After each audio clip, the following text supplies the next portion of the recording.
The wagon rolled away from Olivia Saunders without so much as a backward glance, leaving her standing in the middle of a desolate stretch of Montana Territory road as the first snowflakes began to fall from an iron-gray sky. She watched the canvas-covered transport grow smaller against the horizon, carrying her stepfather, his new wife, and the remnants of the family that had never truly wanted her.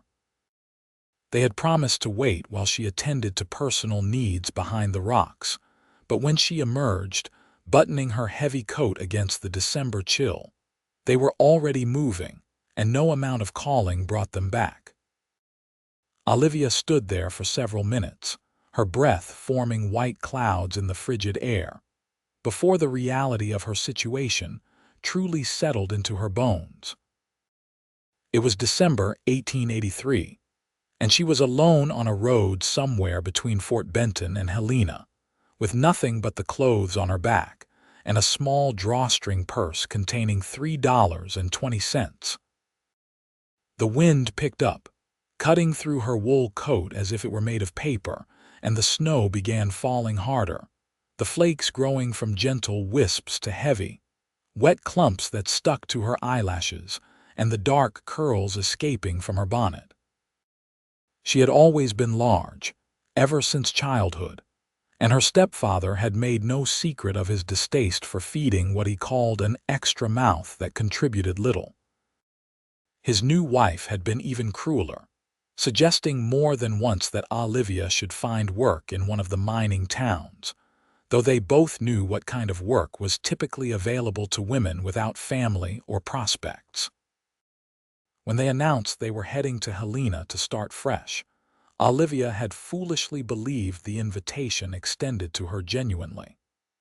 Now she understood it had been a convenient way to dispose of her far from the judgmental eyes of their former neighbors. The cold intensified with each passing minute. Olivia wrapped her arms around herself and began walking in the direction the wagon had gone, though she knew she would never catch up. Her shoes, already worn thin, provided little protection against the frozen ground, and within an hour her feet had gone numb. The snow fell thick now, obscuring the road and the surrounding landscape until she could barely see 10 feet ahead. She had read about Montana blizzards, how they could come on suddenly and last for days, burying entire homesteads and freezing cattle where they stood. The stories had seemed distant and fantastical when she read them in the warm kitchen back in Missouri. Now they felt like prophecy. Her pace slowed as exhaustion crept through her limbs. The weight she carried, which had been the source of so much shame and criticism throughout her 22 years, now worked against her in a different way, making each step through the deepening snow an ordeal. Her thighs chafed beneath her skirts, her back ached, and her lungs burned with each breath of icy air. Still, she pushed forward because the alternative was to stop, and stopping meant dying. The world had become nothing but white and gray, the snow falling so thick she couldn't tell earth from sky. Olivia stumbled over something hidden beneath the snow and fell hard, her hands plunging into the freezing powder. She struggled to rise, but her strength was fading, her body growing heavy and sluggish as the cold worked its way into her core. She managed to get to her knees before falling again, this time unable to muster the will to stand. This is how it ends, she thought with strange clarity. Abandoned and frozen, just another forgotten soul claimed by the frontier. She didn't know how long she lay there, curled on her side with her arms wrapped around her middle, snow piling on top of her like a burial shroud. Time lost meaning. She drifted in and out of consciousness, her mind wandering through memories of her mother, dead these past 8 years, and wondering if there was any warmth waiting in whatever came after. The sound of hoofbeats registered distantly, like something from a dream.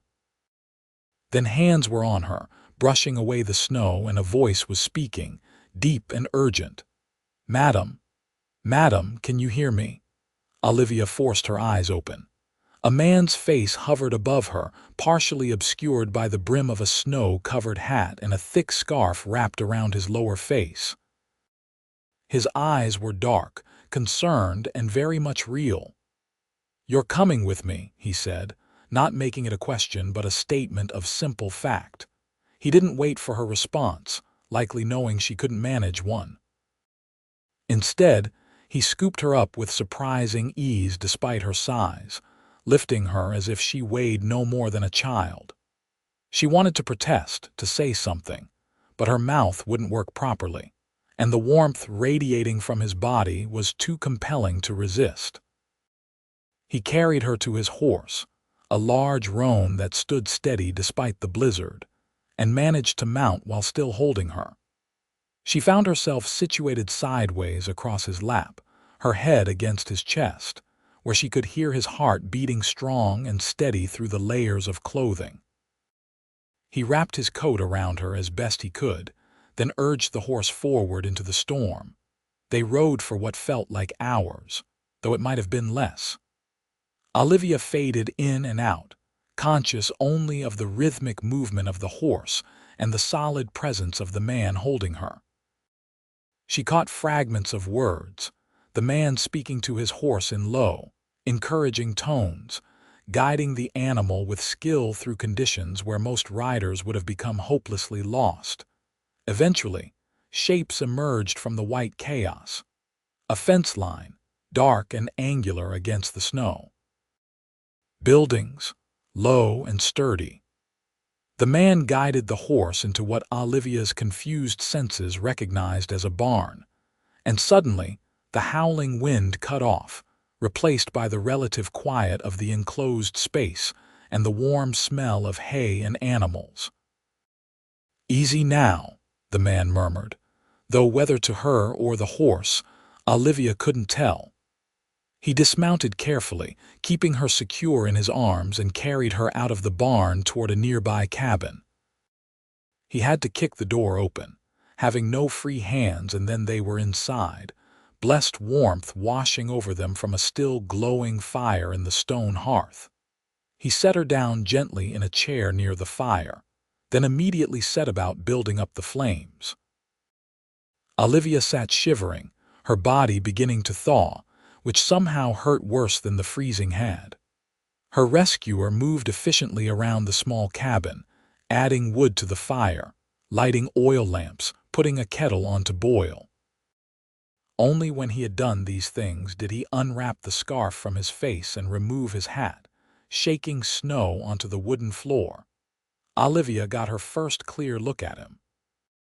He was younger than she had expected, perhaps 27 or 28, with dark hair slightly too long, and a few days' worth of beard shadowing his jaw. His face was weathered in the way of men who spent most of their time outdoors, with lines around his eyes that suggested he smiled more often than he frowned. He was tall and lean, built like someone accustomed to hard physical labor, and there was a quiet competence in the way he moved that spoke of self-sufficiency. "Name's Marcus Quinn," he said, hanging his coat on a peg by the door. "And before you ask, you're on my homestead, about 15 miles north of Helena. That's Montana territory, in case you got turned around." Olivia tried to speak, but her teeth were chattering too hard. Marcus noticed and disappeared into what appeared to be a small bedroom, returning with a heavy quilt that he draped around her shoulders. "Don't try to talk yet," he said. "Just concentrate on getting warm. You had any frostbite, we would have seen it by now, but you were close. Too close. Another hour and I would have been digging a grave come spring instead of making coffee." He moved to the stove and began preparing something hot. Olivia watched him through heavy-lidded eyes, still not entirely convinced this wasn't some elaborate hallucination her freezing brain had conjured. But the warmth seeping into her bones felt real, and the smell of coffee brewing was too specific, too detailed to be a dying dream. "Can you move your fingers and toes?" Marcus asked without turning around. Olivia tried. Everything hurt, but things moved. Yes, she managed to croak out, her voice rough and unfamiliar. Good, that's good. He brought her a cup of steaming coffee, heavily sugared. Drink this slow. Your stomach won't appreciate it if you gulp. She took the cup with trembling hands and sipped carefully. The coffee was strong and sweet, and possibly the best thing she had ever tasted. Marcus pulled up another chair and sat across from her, his own cup cradled in work-roughened hands. So, he said after giving her time to drink, you want to tell me why you were lying in the middle of a blizzard about 20 miles from anywhere? The kindness in his voice, the simple fact of his concern after a lifetime of being told she was a burden, broke something loose inside Olivia. Tears spilled down her cheeks before she could stop them, and then she was crying in earnest, great gasping sobs that shook her whole body. She tried to speak through it, to explain, but couldn't manage coherent words. Marcus didn't press her. He simply sat there, patient and calm, occasionally adding wood to the fire and refilling her coffee when she emptied it. Eventually, the storm of weeping passed, leaving Olivia exhausted but clearer-headed than she had been since before the wagon abandoned her. I'm sorry, she whispered, mortified by her breakdown in front of this stranger. Nothing to be sorry for, Marcus said simply. You have been through something. Take your time. So she told him, haltingly at first and then with growing confidence. About her mother's death, her stepfather's resentment, the new wife who saw her as competition for limited resources. About the supposed new start in Helena that had been nothing but a ruse to abandon her where no one would ask questions. About standing in the road watching the wagon disappear, and realizing that no one in the world cared whether she lived or died. Marcus listened without interrupting, his dark eyes steady on her face. When she finished, he was quiet for a long moment, his jaw working as if he was chewing on angry words and choosing not to spit them out. Well, he said finally, you were wrong about one thing. Someone does care whether you live or die. I do. And you are welcome to stay here as long as you need to. Storm's going to last a few days at least, and even when it clears, you are not going back out there alone. Olivia stared at him. You don't even know me.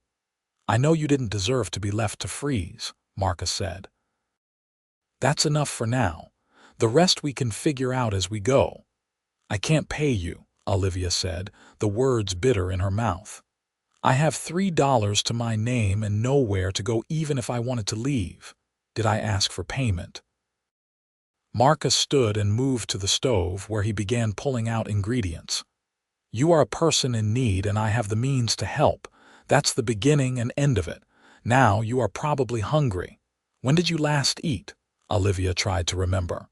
Yesterday morning, I think. They didn't want to waste food on stops. Marcus's expression darkened, but he only nodded and began preparing a meal. Olivia watched, still wrapped in the quilt, as he worked with the same efficiency he had shown in everything else. Within 20 minutes, he had produced a simple but substantial meal of salt pork, beans, and cornbread. The smell alone made Olivia's stomach clench with hunger. He set a plate in front of her, piled high with food, and she hesitated. Years of her stepfather's complaints about how much she ate, how she was eating them out of house and home, how her appetite was unseemly for a woman, echoed in her mind. Something wrong? Marcus asked, sitting down with his own plate. It's a lot of food, Olivia said quietly. You have been starving and half frozen. Your body needs fuel. He began eating, apparently considering the matter settled. Olivia picked up her fork and took a careful bite. Then another. The food was simple but well prepared, and before she knew it, she had cleaned her plate. Marcus, without comment, served her another portion, and she found she could eat that too. When they had finished, Marcus showed her to the small bedroom. You will sleep here tonight. I will take the floor out by the fire. "I can't take your bed," Olivia protested. "You can and you will. I have slept on harder surfaces than a floor with a good fire going. You need proper rest." His tone left no room for argument. The bed was simple, a rough wooden frame with a corn husk mattress, but it felt like luxury after the ordeal she had been through. Olivia lay down fully clothed, too exhausted to even remove her shoes, and was asleep within moments. She woke once during the night to the sound of the wind howling around the cabin with terrifying force. Through the doorway, she could see Marcus silhouetted against the firelight, sitting up and feeding wood to the flames. The sight was oddly comforting, and she drifted back to sleep knowing someone was watching over her for the first time in longer than she could remember. Morning brought no relief from the storm. If anything, the blizzard had intensified, the wind screaming like a living thing and snow piling against the cabin walls.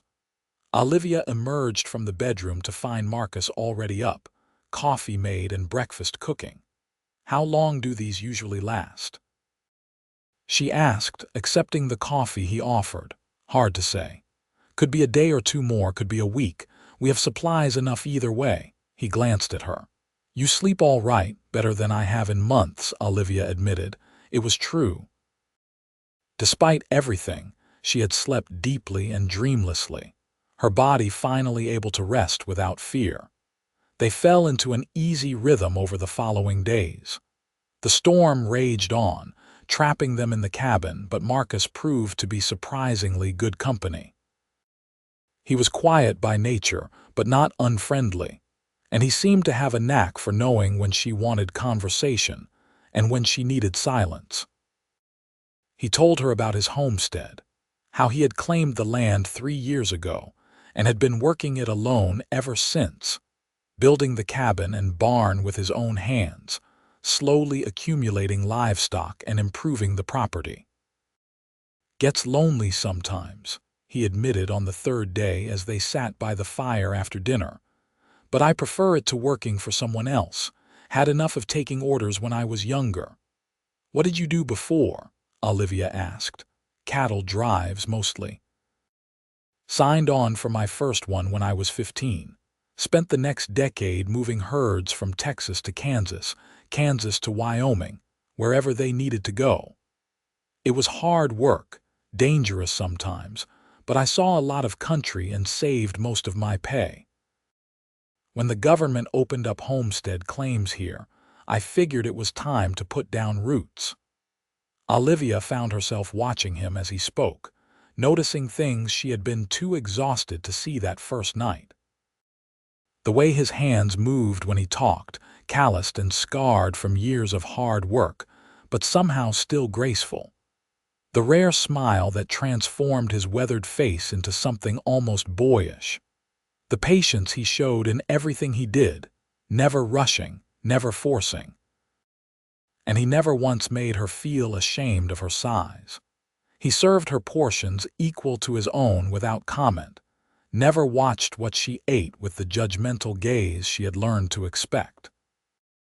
When they had to navigate around each other in the small cabin, he was matter-of-fact about it, no different than if she had been anyone else.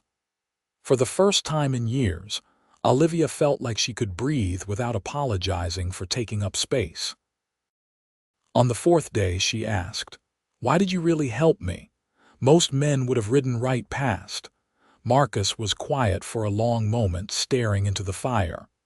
"My sister died when I was 16, he said finally. "She ran off with a man who promised her the world, and he left her stranded in Dodge City with no money and no way home. She tried to make her way back on her own, but she didn't make it. They found her 6 months later, dead in an alley. She was 17. He looked at Olivia then, his dark eyes fierce. "I wasn't there to help her, but I can help you. Maybe it doesn't balance the scales, but it's what I can do." Olivia's heart clenched. "I'm so sorry. It was a long time ago." Marcus stood and moved to the window, pulling back the oilcloth that covered it. "Storm's breaking. We will be able to dig out tomorrow, probably." The shift in topic was clear, and Olivia didn't press. But she understood him better now, understood the core of decency that had made him stop for a stranger in a blizzard. The next day dawned clear and brutally cold, the sky a pale, washed-out blue above a landscape transformed into an alien world of white. Snow had drifted against the cabin walls higher than the windows in places, and the path to the barn was completely obliterated. "We need to check on the animals," Marcus said over breakfast. "They should be fine, but I want to be sure. You can stay here where it's warm." "I will help," Olivia said. Marcus looked doubtful. "It's hard going in snow this deep. I may not look it, but I am stronger than you think, and I should do something to earn my keep." "You don't have to earn anything," Marcus said, but he didn't argue further. They bundled up and stepped out into the crystalline morning. The cold was shocking after days in the heated cabin, sharp enough to make Olivia's lungs ache. The snow came up past her knees in the shallowest places, and they had to wade through it like water. Marcus reached the barn first and forced the door open.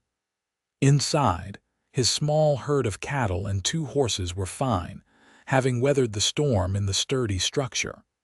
While Marcus checked each animal, Olivia fetched hay from the loft and water from the pump, which thankfully hadn't frozen solid. It was hard work, and she was sweating beneath her layers within minutes, but it felt good to be useful, to contribute something tangible. When they finished and returned to the cabin, Marcus looked at her with new respect. "You weren't lying about being strong." Most city women would have given up after 5 minutes. "I grew up on a farm," Olivia said, removing her coat and hanging it to dry. "Before my mother married my stepfather, we worked a small plot in Missouri. I know how to work." Something shifted between them in the days that followed. The immediate crisis had passed, which meant they had to face the question of what came next. Olivia knew she should make plans to leave, to find work in Helena or one of the other towns, but the prospect filled her with dread. And if she was honest with herself, she didn't want to leave. Here, in this small cabin with this quiet man, she had found something she had never experienced before: peace. Marcus seemed to be wrestling with his own thoughts. He grew quieter than usual, and Olivia sometimes caught him watching her with an expression she couldn't quite read. Finally, one evening about a week after the blizzard, he spoke. "I have a proposition for you," he said, setting down the piece of leather he had been working into a new bridle. "And I want you to think about it before you answer, really think about it." Olivia set aside her own work, mending one of Marcus's shirts that had torn. "All right. You could stay here, permanent-like. The homestead is getting to be more than one person can handle properly, and it would be good to have help. I can't pay much in coin, but you would have room and board and a share of whatever profits we make." He paused, then added, "And you would be safe. I know what it's like out there for women on their own. You would not have to face that." Olivia's heart hammered in her chest. "You want me to stay?" "As hired help, as a partner," Marcus corrected. "This place needs a woman's touch, and you have already proven you can handle the work. But more than that, He trailed off, seeming to struggle with words. "I like having you here. The place feels more like a home with you in it." "If that's too forward, I apologize, but it's the truth." Warmth flooded through Olivia, a feeling that had nothing to do with the fire. "It's not too forward," she said softly. "I like being here. I like being with you, but Marcus, are you sure? People will talk. A man and woman living together without being married, it will cause scandal. Let them talk. We are 15 miles from the nearest neighbor and 10 from town. What we do here is our business." He met her eyes. "Unless you are worried about your reputation." "I don't have a reputation to protect," Olivia said with a bitter laugh. "My stepfather made sure of that when he abandoned me, but I worry about yours. You are a respected homesteader. You don't want to be associated with someone like me." "Someone like you," Marcus repeated, his brow furrowing. You mean someone hardworking, kind, and stronger than most men I have known. You are right, that would be terrible for my reputation. Despite herself, Olivia smiled. You know what I mean. Marcus stood and crossed to where she sat, kneeling down so they were at eye level. Olivia, I don't care what you look like. I care that you pull your weight without being asked, that you have a good sense of humor, that you don't complain about hard living. I care that you make this cabin feel less empty. If other people have a problem with any of that, they can keep it to themselves. Olivia felt tears prick her eyes again, but these were different from the ones she had cried that first night. These were tears of relief, of gratitude, of something else she was afraid to name. Then yes, she whispered. Yes, I will stay. Marcus smiled, really smiled, and it transformed his whole face. Good. That's good. He squeezed her hand once, then stood and returned to his work, but the atmosphere in the cabin had changed, become charged with possibility. They fell into new rhythms after that. Olivia took over the cooking and household tasks, freeing Marcus to focus on the outdoor work and maintenance.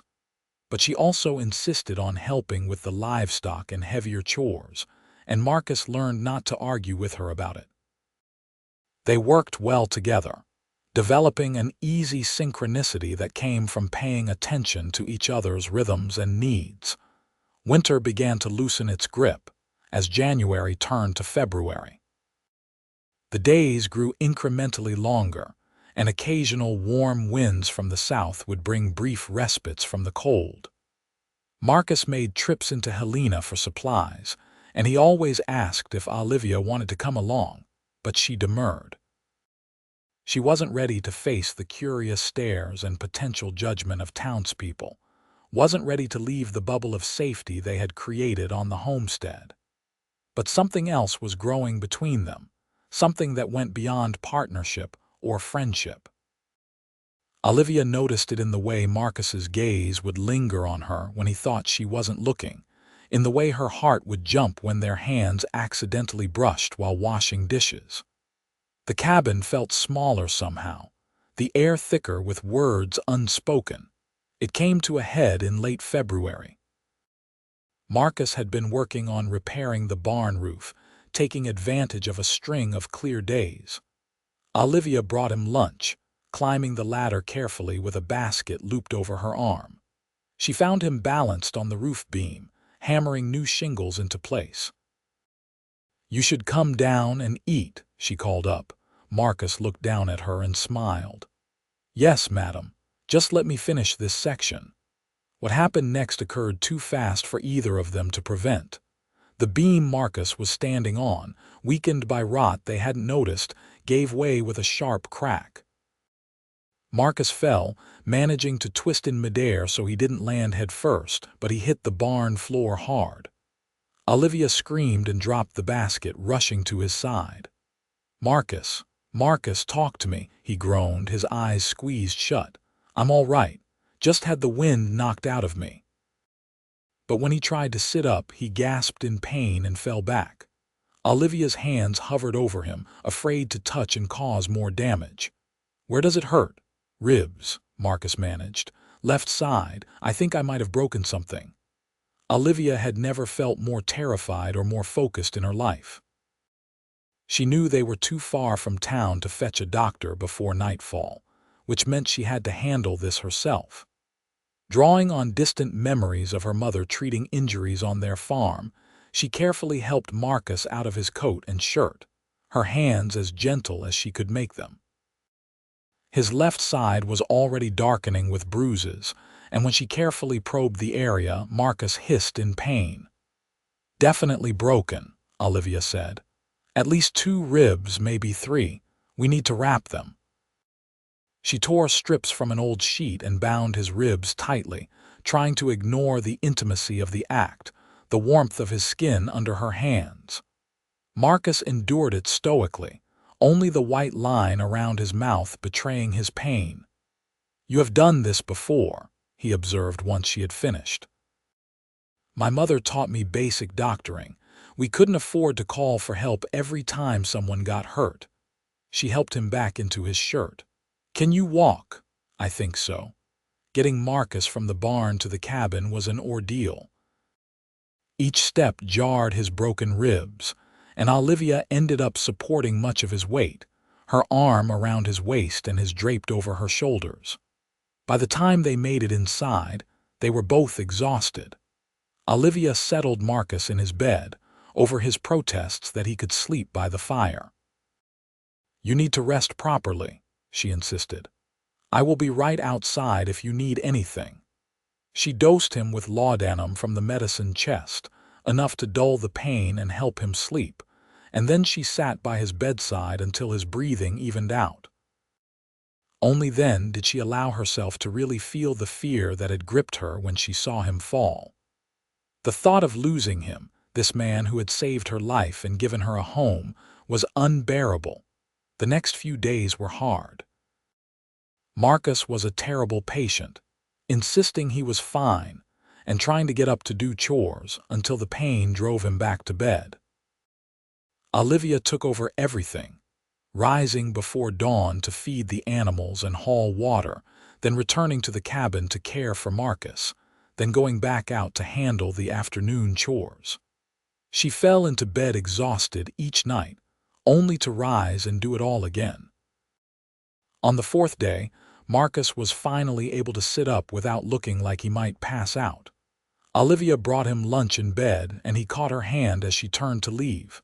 "Sit with me for a minute," he said. "Please." Olivia perched on the edge of the bed, suddenly very aware of the impropriety of the situation and equally aware that she didn't care. "How are you feeling?" "Better, thanks to you." His thumb traced circles on the back of her hand. "I have been thinking, lying here with nothing to do but think. About what could have happened if you hadn't been here, about what my life was like before you came into it." "Marcus, let me finish," he said gently. "Please, I am not good with words, so this is hard for me, but I need to say it. Olivia, you are the best thing that has happened to me in longer than I can remember.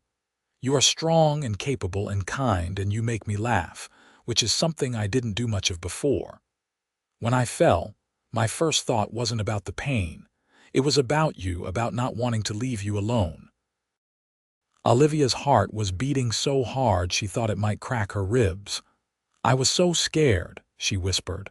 "I thought I might lose you." "You won't lose me," Marcus said. He reached up with his free hand and cupped her face. "Not if you don't want to." "Olivia, I know this isn't the most romantic setting, me all busted up and useless, but I need you to know. I have fallen in love with you.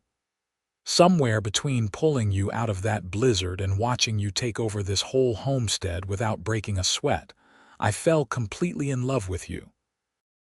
Tears spilled down Olivia's cheeks. "You can't mean that. You can't. I'm not." "Not what? Not beautiful? That's a lie. You are beautiful to me." Marcus's eyes were fierce. "You are everything I didn't know I was looking for. And if you don't feel the same way, I will understand, but I had to tell you the truth." "I love you too," Olivia said, the words tumbling out. "I have been trying not to, trying to tell myself it was just gratitude or loneliness, but it's not. I love you, Marcus Quinn. I love your kindness and your strength and the way you see me as a person instead of a burden. I love that you make me feel safe and valued and wanted." Marcus pulled her down gently, mindful of his ribs, and kissed her. It was sweet and careful and full of promise, and Olivia felt like she was falling and flying at the same time. When they finally broke apart, both of them were smiling. "Marry me," Marcus said. "As soon as I can stand up without feeling like I am dying, we will go into Helena and find a preacher. I don't want to wait. I don't want there to be any question about what you are to me or what we are to each other." "Yes," Olivia said, laughing through her tears. "Yes, absolutely yes." They were married 3 weeks later in Helena, in a simple ceremony witnessed by the preacher and his wife. Olivia wore a new dress that Marcus had insisted on buying for her, a deep blue wool that actually fit her properly. Marcus wore his best suit, still moving a bit stiffly because of his healing ribs, but standing tall and proud as he said his vows. If anyone in Helena had opinions about the match, they kept them to themselves, at least while Marcus was around. Olivia caught a few stares, heard a few whispers, but with Marcus's hand steady in hers, they couldn't touch her. This man loved her, had chosen her, and that was worth more than all the approval in the world. They returned to the homestead as husband and wife, and if Olivia had thought the cabin felt like home before, it was nothing compared to how it felt now. That night, Marcus carried her over the threshold despite his healing ribs, making her laugh and scold him at the same time. They made love for the first time in the big bed, tenderly and with great care for Marcus's injuries, and Olivia discovered what it meant to be desired, to be cherished. The months that followed were the happiest of Olivia's life. Spring came to Montana with a rush of green and wildflowers, and the homestead bloomed under their combined efforts. Marcus taught Olivia to ride, and she taught him her mother's recipes for preserving vegetables. They worked side by side from dawn to dusk, building their life together piece by piece. Summer brought its own challenges and joys. They expanded the garden, added more chickens, and Marcus bought 2 cows heavy with calf. The animals thrived under Olivia's care, and when the calves were born, she stayed up through the night to make sure everything went smoothly. Marcus would find her in the morning, exhausted but triumphant, and kiss her temple while telling her how remarkable she was. They made love often, learning each other's bodies with wonder and enthusiasm. Marcus worshipped every inch of Olivia, his hands and mouth mapping her curves like sacred territory.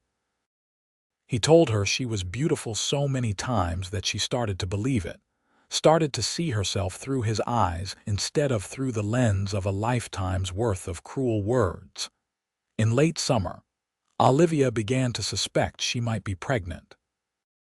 She waited to be sure before telling Marcus, afraid to get his hopes up if she was wrong. But when 2 months had passed without her monthly courses and her breasts had grown tender, she knew. She told him one evening after dinner, simply and directly, "Marcus, I am going to have a baby." He stared at her for a long moment, his expression unreadable, and then his face split into the biggest smile she had ever seen. He whooped, actually whooped with joy, and picked her up, spinning her around the cabin before remembering himself and setting her down gently. "Are you sure? Are you all right? Do you need to see a doctor?" The questions tumbled out of him. Olivia laughed, her hands on his chest. "I am sure I am fine, and yes, we should probably find a midwife before too long. But Marcus, we have months yet. Don't start worrying now." "I am not worrying, I am celebrating." He kissed her thoroughly. "We are going to have a baby, our baby." The pregnancy progressed well. Olivia felt tired in the early months and had occasional bouts of nausea, but nothing too severe. Marcus fussed over her constantly, trying to stop her from doing heavy work, but Olivia insisted she was fine and kept up with most of her regular tasks. They compromised by Marcus taking on more of the strenuous chores while Olivia focused on things that didn't require heavy lifting. As fall painted the mountains in shades of gold and crimson, they prepared for the baby's arrival. Marcus built a cradle from smooth pine, sanding it until there wasn't a single rough edge. Olivia sewed tiny gowns and blankets, her hands creating soft things for the child they would soon hold. They talked about names, about the future, about all the things they would teach their son or daughter. Winter came again, nearly a year since Marcus had found Olivia dying in the snow. They often reflected on that night, on the strange twist of fate that had brought them together. On the anniversary of their meeting, Marcus held Olivia close and whispered, "Best thing I ever did was stop for you." "Best thing I ever did was survive long enough for you to find me," Olivia whispered back. Their son was born in late February, during a brief warm spell that turned the snow to slush and filled the air with the promise of spring. The labor was long and difficult, Olivia laboring through the night with Marcus by her side and the midwife they had brought from Helena coaching her through. When the baby finally emerged, squalling and red-faced, Olivia wept with relief and joy. "A boy," the midwife announced, placing the baby on Olivia's chest. "A big, healthy boy." Marcus looked down at his son with an expression of such pure love that Olivia fell in love with him all over again. "He's perfect," Marcus said, his voice rough with emotion. "You are perfect, both of you." They named him Matthew, and he became the center of their world. Marcus proved to be a devoted father, rising in the night to walk with the baby when he fussed, changing soiled cloths without complaint, spending hours just watching Matthew sleep. Olivia had never imagined Marcus could be more attractive than he already was, but seeing him with their son elevated him to something almost divine in her eyes. The homestead continued to grow and prosper. Marcus bought more land when the neighboring claim was abandoned, and they gradually built up a small but respectable cattle operation. Olivia managed the household and the garden with the baby strapped to her back, and she often rode out with Marcus to check on the herd, Matthew secure in a sling against her chest.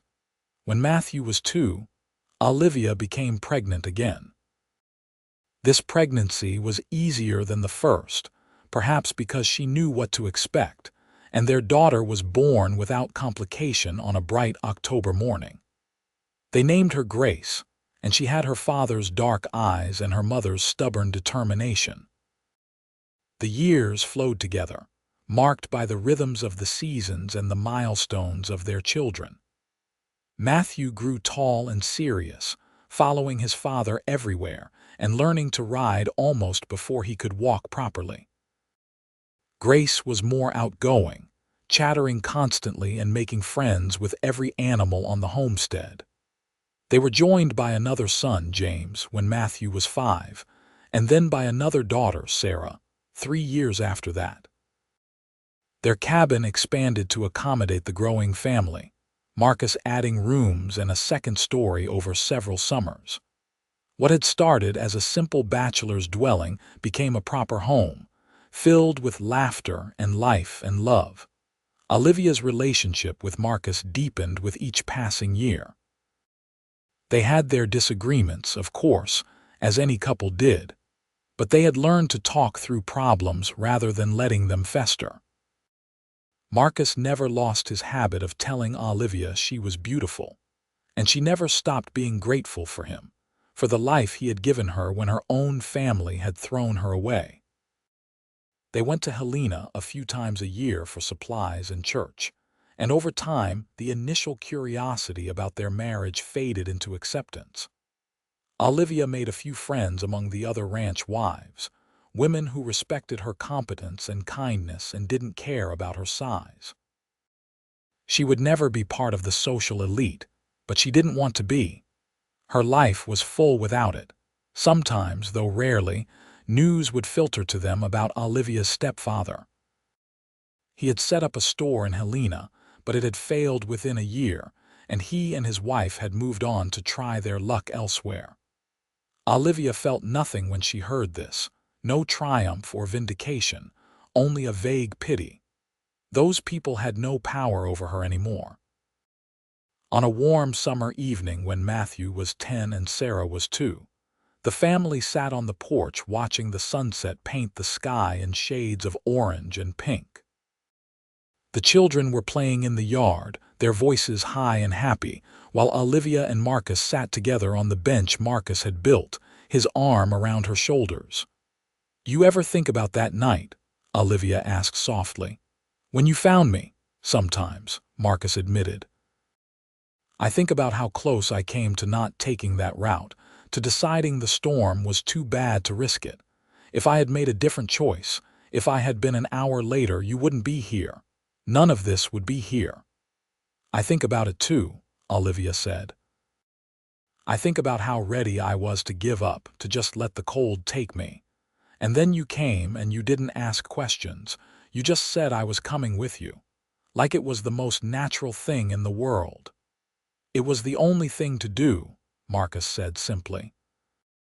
"Though I will admit, I didn't expect to end up married with 4 children when I pulled you onto my horse." Olivia laughed.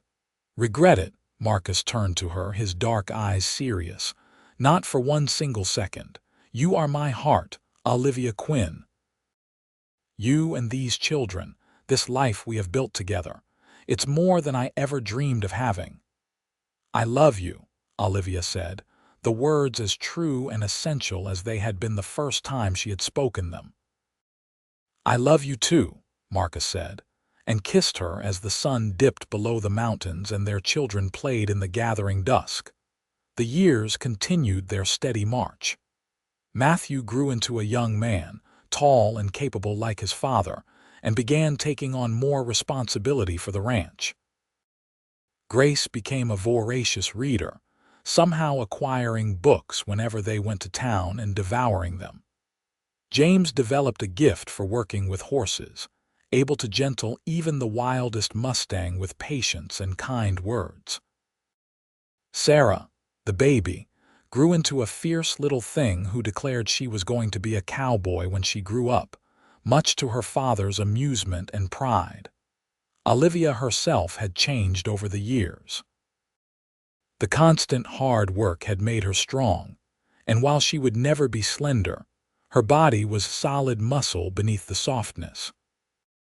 More importantly, she carried herself differently now, with confidence and self-assurance that had been beaten out of her in her youth, but had grown back under Marcus's steady love and respect. She was 45 years old and had never been happier or more comfortable in her own skin. Marcus had aged too, his dark hair now liberally streaked with silver and the lines around his eyes deeper from years of squinting into the sun. But he was still strong, still capable, and still looked at Olivia like she hung the moon. Their passion for each other hadn't dimmed with the years. If anything, it had grown deeper, more complex, built on a foundation of shared experiences and unwavering commitment. When Matthew turned 18, he began courting the daughter of a neighboring rancher, a sensible girl named Elizabeth who could ride and shoot as well as any man. Marcus and Olivia watched the romance bloom with knowing smiles, remembering their own unexpected beginning. The wedding took place the following summer, a joyous affair that filled the homestead with friends and neighbors celebrating the young couple's happiness. "We are getting old," Olivia teased Marcus as they watched Matthew and Elizabeth dance at the reception. "Our son is married." "Speak for yourself," Marcus said, but he was smiling. "I am in my prime." "Is that so?" Olivia raised an eyebrow. "Absolutely. In fact, I think you should let me prove it to you tonight after everyone leaves." The look he gave her was full of heat and promise. Olivia felt herself flush. "Marcus Quinn, you are incorrigible." "And you love it," he said, pulling her close for a dance. They danced together under the stars, surrounded by the life and family they had built, and Olivia thought about the frightened, frozen girl she had once been, left to die in a blizzard. That girl could never have imagined this future, this joy. But she had survived long enough for a good man to find her, to say those 4 simple words that had changed everything. "You are coming with me." As the years advanced, Matthew and Elizabeth built their own cabin on the far side of the property and started their own family, giving Marcus and Olivia their first grandchild, a boy they named after Marcus. Grace left for a teaching position in Helena, determined to use her love of learning to help educate the next generation. James stayed on the ranch, proving himself invaluable in managing the growing herd. Sarah, true to her childhood declaration, could outride and outrope most of the ranch hands in the territory. Olivia and Marcus transitioned gradually from running the ranch themselves to overseeing it with their children's help. They spent more time together, taking rides across their land just to enjoy the beauty of it, sitting on the porch in the evenings watching the sunset, talking about everything and nothing. On their 25th wedding anniversary, Marcus surprised Olivia with a gift.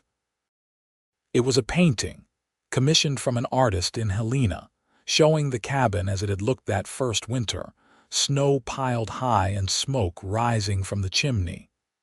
In the foreground, barely visible through the painted blizzard, was a figure on horseback carrying someone precious. "So we never forget where we started," Marcus said softly as Olivia stared at the painting through tears. "As if I could ever forget," Olivia whispered. She turned to him, this man who had been her salvation and her partner, her lover and her best friend. "You saved my life that night." "You saved mine too," Marcus said, "just in a different way. I was existing before you came along, not really living. You taught me what it meant to have a full heart." They hung the painting in the main room where they could see it every day, a reminder of the storm that had brought them together and the warmth they had created in its aftermath. More grandchildren came, filling the homestead with young voices during visits. Olivia proved to be a doting grandmother, always ready with fresh cookies and stories. Marcus taught the grandchildren to ride and rope, passing down the skills he had learned decades ago on those long cattle drives. The family gathered for holidays and celebrations, the cabin bursting with life and love. When Olivia and Marcus were in their 60s, they made the decision to officially sign over the main operation of the ranch to James and Sarah, who had proven themselves more than capable. Matthew had his own successful operation, and Grace had married a lawyer in Helena and was raising her family there. The legacy Marcus and Olivia had built was secure, thriving in the hands of the next generation. This gave them more freedom to simply enjoy each other. They traveled some, taking the train to see Grace in Helena and even venturing as far as San Francisco one memorable summer. But they always returned to the homestead, to the land that had been the foundation of their life together. One evening, as they sat together on the porch in the chairs that had become shaped to their bodies over decades of use, Olivia reached over and took Marcus's hand. His skin was weathered and spotted with age now, the knuckles swollen from years of hard work, but it was still the hand that had pulled her from a snowbank and offered her salvation. "You remember what you said to me that first night?" Olivia asked. "After I told you about being abandoned." Marcus thought for a moment. "I said a lot of things that night. You said someone did care whether I lived or died. You did. And you were right. You cared and you made me care about myself again. You gave me a reason to keep living." Marcus squeezed her hand.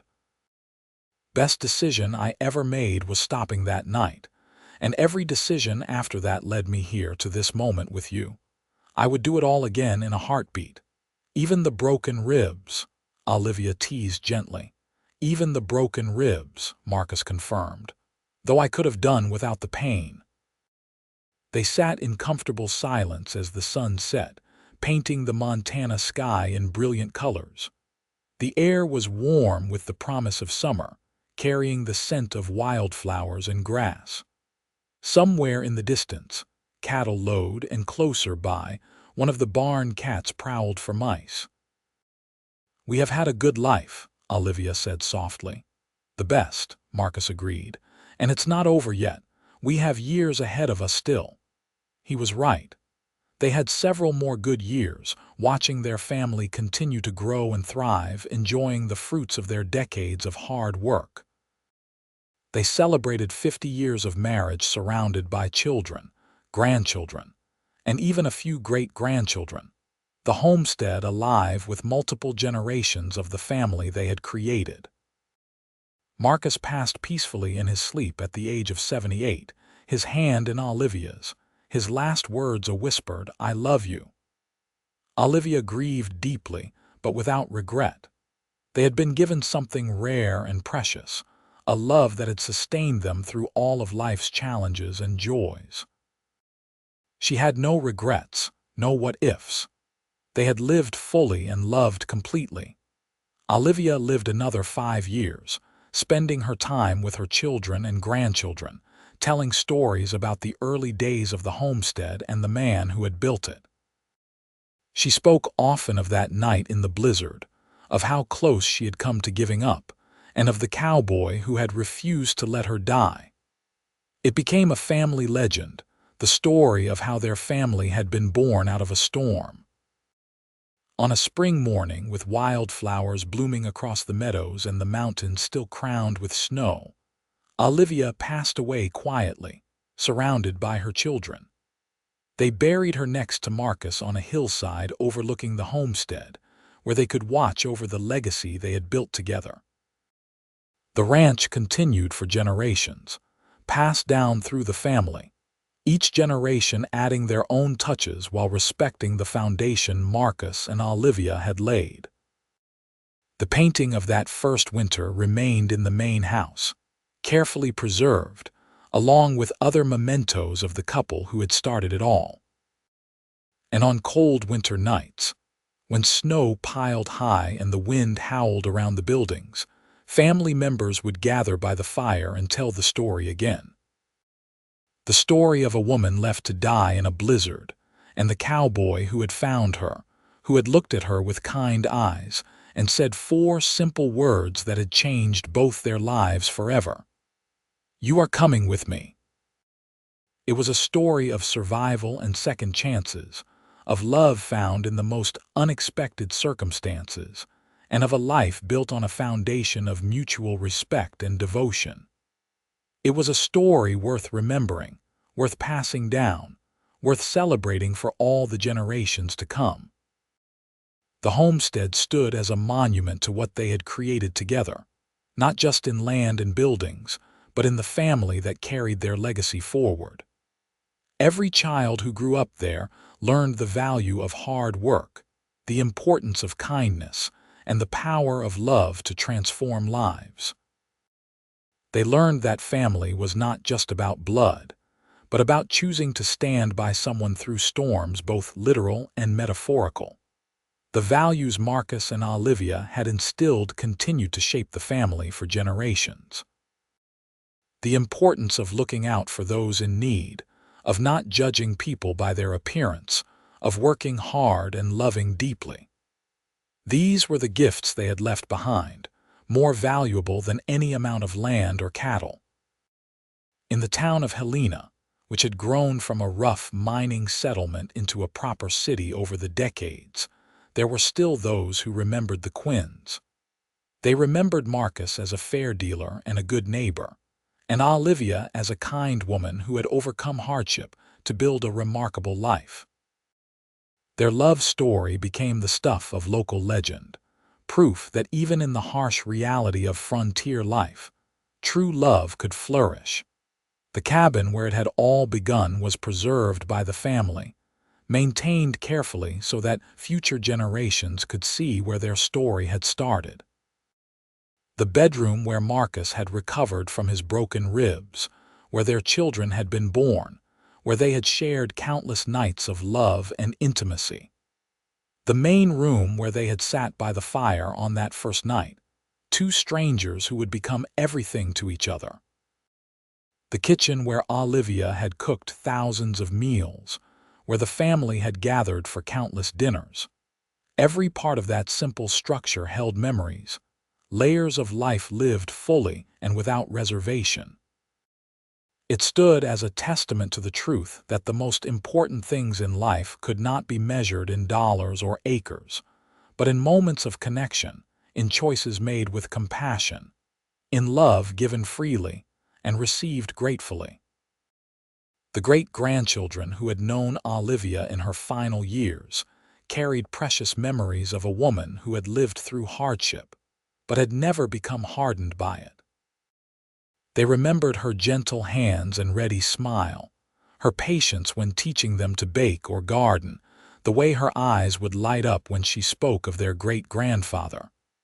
They remembered her strength, both physical and emotional, and the quiet dignity with which she had moved through the world. From Marcus, those who had known him remembered a man of few words but deep feeling, someone whose actions always spoke louder than his words. They remembered his dedication to his family, his fairness in all his dealings, his unexpected sense of humor. They remembered the way he had looked at Olivia, even after decades of marriage, as if she was the most precious thing he had ever seen. Together, Marcus and Olivia had created something that lasted far beyond their own lifetimes.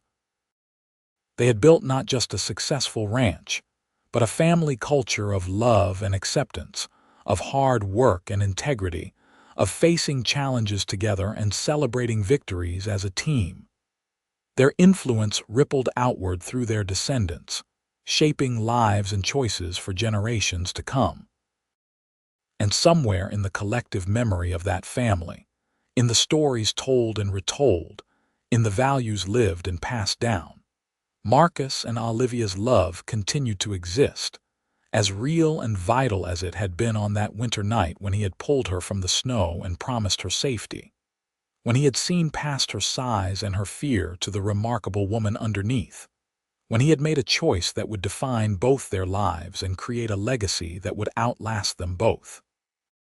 The blizzard that had brought them together had long since melted away, but what it had created endured, proof that even from the coldest, darkest moments, something beautiful could emerge if you had the courage to reach out, to help, to love without reservation or condition. It was a story that began with desperation and abandonment, but ended with joy and fulfillment. A reminder that endings are never truly set until the very last moment, and that sometimes salvation comes riding out of a storm on a roan horse, in the form of a cowboy who simply refuses to leave you behind.